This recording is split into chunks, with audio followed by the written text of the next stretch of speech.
kandidimit të prokurorëve të SPAK-ut që ju mbaron mandatin në 2028. A jeni dakord që zoti Dumani dhe prokurorët e tjerë të marrin mandatin 9 vjeçar? Ulusi Manja është me dosje për cilën dënohet minimumi 10 vjet burg vetëm për njërin. Ka shumë. E kam këtu. Për çfarë e keni fjalën? Po ta them unë ty. Ku në telefon del se i ka dërguar çuni i Londrës 600.000 euro. 500.000 euro. Dhe ky i thot, më duhet dhe një çantë Louis Vuitton. Për kë e doni, thot, ja çantë? Po për gruan i thot, për bashkëshortë. Jo, nuk e doni, thot, për atë. Dhe i kanë aty ata. Prandaj ai thot, çfarë i thot Dumani? Ai thot, pse do ta zgjasit çdo kërkesë? Një prokuror që qëndron me nder dhe dignitet, 9 vite në atë detyrë të vështirë. Nuk ka nevojë të kërkoj kujt asgjë. Sepse ka nderin, ka dignitetin që shërbim. Keni fakte për këtë, zoti Berisha? Për këtë akuzë që bëni? Po si s'kam fakte, kam thënë 100 herë. Po pse nuk e çorin në organet e drejtësisë? Po e kanë ata. E kanë aty ata. E kanë ata. Prandaj dhe drekojnë, darkojnë me te. Prandaj bëhet avokati tyre. Ju thatë që tani SPAK-u është në kontrollin e partisë. Kjo do të thotë që përpara ka qenë i lirë. Jo, u krijuan kontrollin e partisë. Kush gjykata, Prokuroria e posaçme. Prokuroria e krimeve të rënda. Përpara ka qenë Prokuroria e krimeve të rënda. Ajo prokurori e krimeve të rënda, them këteu. Ka burgosur bashkë me gjykatën e zakonshme, s'kemi pas speciale ne. Jo, gjykata e zakonshme. Mbi 1050 antar bandash dhe bos të bandave, disa prej tyre me dënime të përjetshme. Me dënime të përjetshme. Po. Padyshim, po ndalemi tek e tashme, tek prokuroria e posaçme. Ju mendoni se është e partisë, por shumë nga zyrtarët e kësaj partie ky prokurori i posaçme nuk është se i ka toleruar, edhe nga zoti Veliaj, zoti Beqaj, njësër të tjerë të cilët kryetar bashkisht të cilët nuk i ka kursyer. Ore, shikoj fani minutë. Po e di pse u gjykua Beqja për restorantin e tij. Se shkonte paguante para në restorantin e tij. Po nëse dënoi Beqja dënoi për mbi 300 milion euro. Damet të mërshme që bërim marrëveshje. Por aman u dënua, zoti Berisha, u dënua ai, zoti Dako, zoti Velia janë... Jo, Dako, ç'e Dako? Dako drejton Partisë Socialiste tani. Ku ka dënim? A e din sa rriti vetëm, a e din ju që për sterilizimin me akt zyrtar kontrolli, çmimi u rrit 84 herë? Po është vepër e Edi Ramës, pra në tha zguxuan të hapin. Zguxuan. A e ditë që check-upi i lubis ilaçeve, që është e shoqja kushuririt e Edi Ramës, ka me qindra mijëra shpirtrat vdekur në regjistra. Qindra mijëra emigrantë se gjëja kanë bërë check-upin, kanë 20 vjeç që kanë ardhur në Shqipëri. A e diti që ajo merr? Janë 100 milion euro. Pse nuk ju e besim prokuroria e posaçme zoti Berisha kur në kohë ke zëvendës kryeministren praktikisht e hetuar. Ish zëvendës kryeministri tjetër në Arrati, zoti Veliaj në Burg. Tani, po si mund të kem unë besim kur nuk janë gjitha këto dosje? Dhe për këto asgjë, si mund të kem unë besim kur kanë humbur kur nuk ekzistoi 140 milion euro të djegësit të Tiranës? Dhe s'është dënuar askush për te. Si mund të kem unë? Në një kohë kur Edi Rama me firmën e tij ja ka dhënë 8 pikë kompanisë që është themeluar 8 muaj pasi ka marrë 8 pikë. Si mund të kem unë besim? Cili shqiptar mund të ketë besim? Po ja, ju dhash disa argumenta, zoti Berisha, ju dhash shembullin e ish zëvendës kryeministres, shembullin e ish zëvendës... Zëvendës kryeministres, po. e pranoj plotësisht, ai që formuloi dosjen e zëvendës kryeministres, ai tregoi guxim, dhe unë e pranoj dhe unë stop se janë të gjithë një lloj. Edhe ati, ta them ty, Altin Dumani ja ka shtyr 3 muaj firmën. Tani për të mos hyrë disa teknikalitete tjera. Po ai ka thënë një fjalë që unë ose duhet hyj vetë në burg, ose duhet procedoj.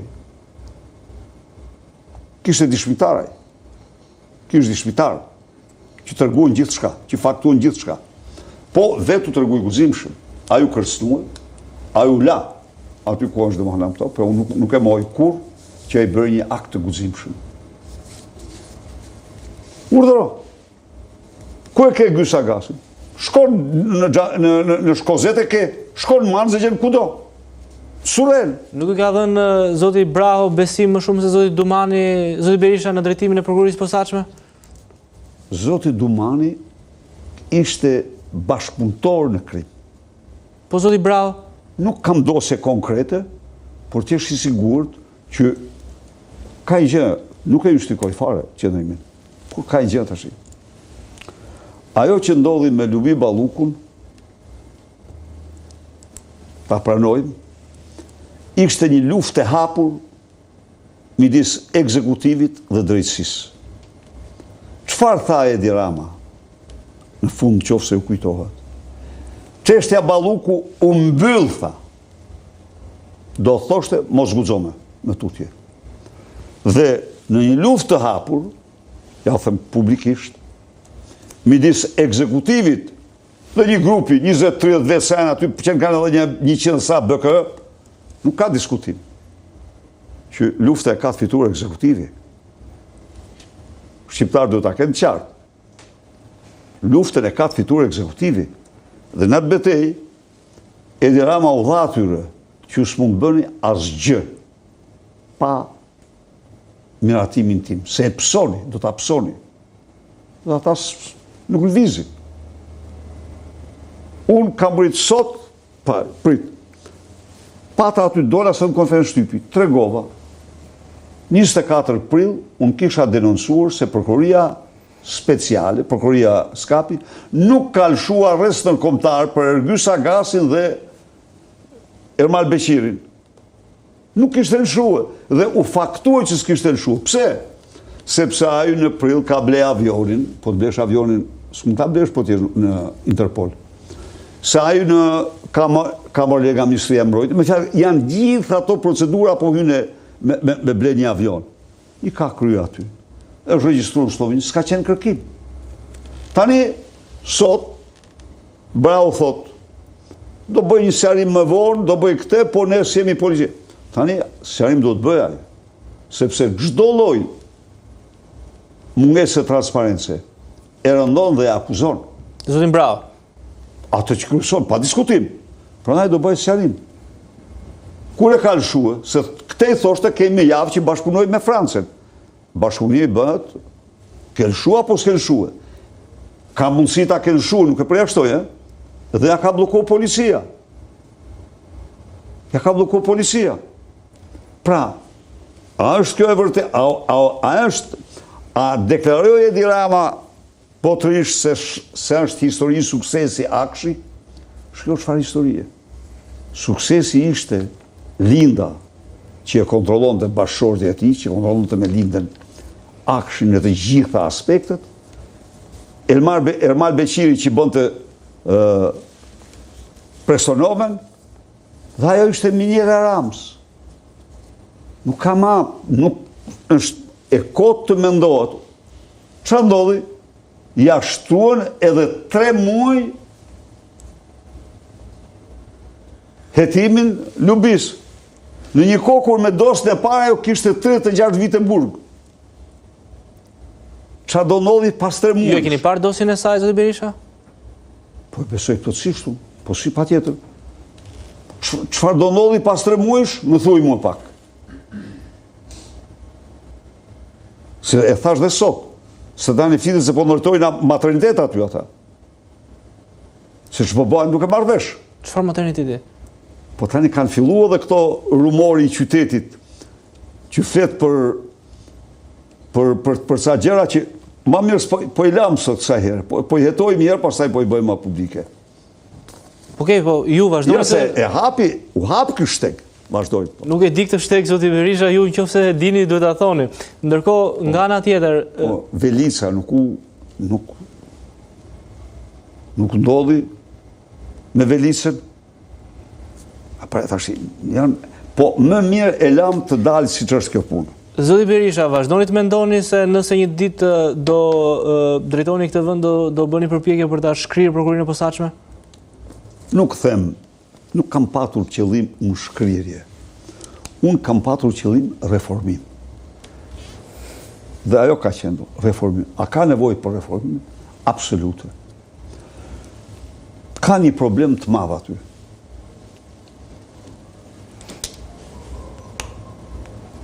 Nuk çështja e përgjegjësisë. Tani skapi heton skapin. Kjo nuk shkon. Nuk ndodh në botë kjo. Nuk ndodh. Heton vetën e tij. Në fakt, pra jeni për reformim. Po, për reformim pa diskutim. Pa diskutim për reformim. Duhet pa. Shiko, prokuroria e përgjithshme për hir zërtec është nur një drejtori statistike oj prokurorisë oj policisë thuj si dush, po pa asnjë rol. Po pa asnjë rol nuk mund ta lësh atë. Është prokuroria e përgjithshme. Dakord.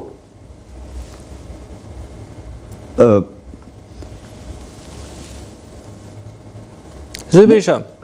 Shko.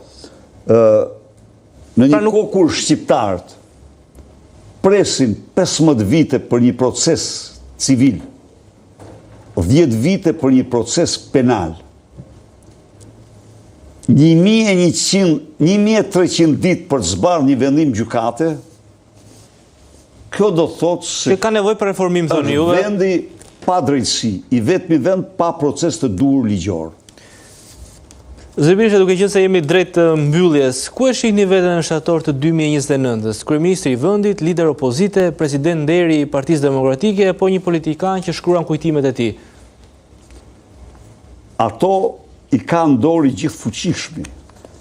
E rëndësishme është që të bëj gjithçka për të shpëtuar shqiptarët nga kjo narkodiktaturë. A është koha me ju, zoti Berisha, se sot në 15 tetor ju do të mbushni 82 vjeç, në zgjedhjet e radhës, nëse s'ka të parakoshme, do të jeni 85, ndërkohë kur të jeni kryeministër në fund mandatit do jeni 89 vjeç. Vitet janë numra. Janë numra. Mund t'i pjesësh për 2, por tiranësit e kanë një fjalë, një mençuri që vjen nga lashësia. Robi plaket kur do në vetë. Dhe unë garantoj, shqiptarët se në momentin e parë, kur unë të konstatoj se mosha me pengon detyrimet e mia, unë do të them mirupafshim. Jeta juaj këto 4 dekada ka qenë politik. A ka jetë pas politikës, apo është vetëm politik? Po jeta ime është shumë interesante. Unë nuk mendoja të rikthehesha. Unë detyrova të rikthehem. Kështu që... A ka një afat skadenca politika për ju, zoti Berisha? Njëherë për njëherë, unë çdo ditë falenderoj Zotin që mund të luftoj këtë diktaturë, kundër kësaj diktature. Shqiptarët duhet votojnë të lirë dhe duhet përcaktohen disa rregulla që të mos mund të instalohet diktaturë më në Shqipëri. Fakti që Edi Rama ja doli të rikthej një diktaturë duke imituar në formë qeverisje Enver Hoxhën dhe dajnë e tij e tjerë me radhë, është një tragjedi e madhe kombëtare për ne. Nuk e kapsuar nga kombet tjera këtu për rreth. Zoti Berisha, ju falenderoj shumë për gjithë mesazhet që ndat soft në Off the Record dhe shpresoj të shihemi sërish. Faleminderit zoti Berisha. Si e veçantë për mua. Faleminderit zoti Berisha. Shumë faleminderit. Faleminderit.